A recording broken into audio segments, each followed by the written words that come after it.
It's your boy Cody Mack here. Again, what's the word?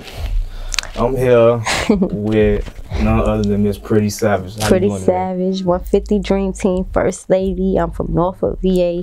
Y'all follow me on Instagram, official Pretty Savage with an _. So, majority of the private, everybody already know who you are, especially our following. I want to say I got introduced to you 2 years ago. Herb came to the radio station because I'm a manager of the radio station, and he was promoting Humble Beast. And then he one of the hottest tapes, by the way. Yeah, it was a dope project. And he kept bragging, you know what I'm saying, 150 Dream Team on the way, you know what I'm saying, Savage, you was right there with him, like my new artist Savage. And I kind of been following your career ever since. So I just want to say before we start, I just want to say this is something I've been wanting to do for a while. Okay, I appreciate you for showing interest, believe it. So for the people that may not know you, when did you start rapping? I would say officially started recording 2012, but I was always writing since I knew how to write a sentence. I've been writing songs. I wanted to sing, but I couldn't really sing for real. So one day I just put it on the beat with my brother, and that was rap for me, and it's been rap for me ever since. Okay. So you said it's been rap for you ever since. What was some of the moments throughout your journey when you was like, yo, this is for me? I would say I wrote my first song to Chief Keef, Understand Me, and I recited it to my brother, and he was like, yo, you wrote this? And I'm like, yeah. So he like, all right, come with me. He took me in the bathroom. We had my mama laptop. We put it on GarageBand. He taught me how to basically record myself, and since then it's been history. I've been writing, I've been recording, and that's how I'm rocking out. I'm gonna follow up with that question. You say Chief Keef, Understand Me.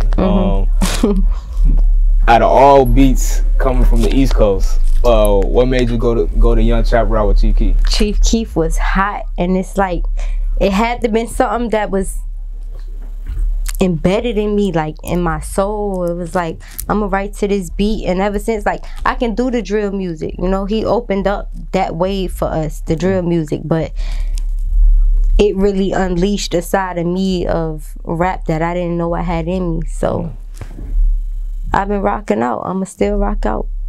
Alright, so you say he opened up the drill music. So what would you classify the music you made before you started recording drill? R&B, because I was trying to sing and I couldn't sing. So I was like, okay. Actually, in 2012, close friend I had, his name was D-Boy. He died in front of my face, basically. And that was one of the first songs I wrote. Chief Keef, Understand Me beat it came a little bit after it. It was the first time I put something like on a beat and felt comfortable with. So I just been like kind of recording on other people's beats ever since that, but I learned to kind of like jump into my own lane, get my own official beats for me. That's how I got the tape right now. Okay. It's been a long stretch, by the way.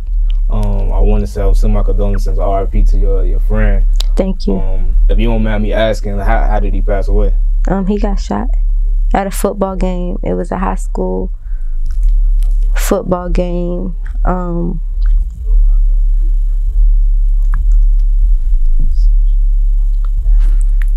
2012, it was like a scrimmage, Booker T versus Lake Taylor, and it was kind of like my first and last time really getting to vibe out with him and, you know, filling him out.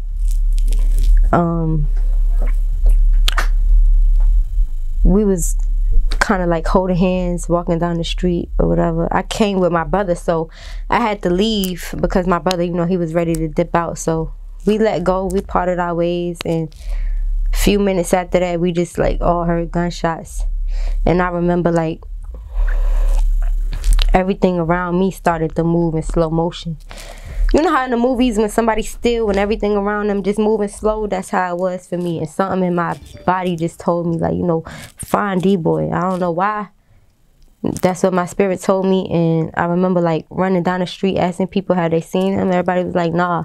By the time I got to the end of the corner, I seen his shoe like laid out on his body, like his body was laid out on the ground, and I just kind of sat on the curb and cried. Wow. Sorry to hear that. Thank you. It's all right. Experience that. You ain't so when I listen to your music, I do hear I want to say a lot of pain. I can tell you've been through a lot of stuff. Would you say situations like that, you know, kind of like traumatized you and kind of motivated you to like make music? Yeah. It was a big push for me because I tried to find other ways to cope, and it wasn't it for me. Rap was like the only thing I could really safely cope with, other than like self-destruct. So I rap. That's why I do it. Tell my story, help other people out. I have fun here and there. Like, you know, I do the drill music because it's easy and it's fun. It's like a little bounce. But when I get to telling my story, it's real. I get emotional, but it's real. Like, a lot of people got cap in their raps, but not me. I'm for real with it. No, I can hear it. You know, we were just talking about that earlier. Like, you can hear when somebody rap if they really live it or not. And I can hear it. Have you ever thought about, 'cause I know like mental health is like a big thing right now. Have you ever thought about like seeking therapy for the trauma? I don't believe in therapy because there's nothing the next person can tell me that my spirit ain't gonna tell me. So I just kind of rock out with myself. I got people, I got a whole team behind me though, and they all in this room right now.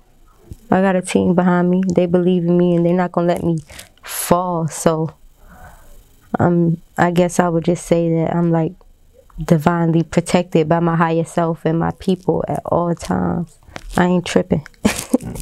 That's dope.